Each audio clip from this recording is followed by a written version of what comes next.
أعلن المدرب الجزائري مجيد بوقرة عن قائمة 26 لاعب مستدعاة إلى المباراة الفاصلة والمؤهلة إلى كأس آسيا السعودية 2027 ضد اليمن ب4 حزيران المقبل بالدوحة.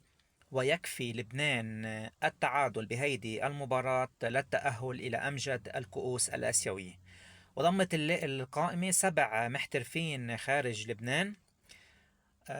ومن جهة تانية اليوم ستقام نهائي بطولة التضامن الوطني الودية بمباراة تجمع النجمي والأنصار.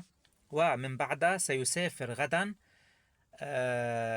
منتخب لبنان إلى الدوحة لخوض معسكر تدريبي قبل مباراته المفصلية أمام اليمن ب4 حزيران.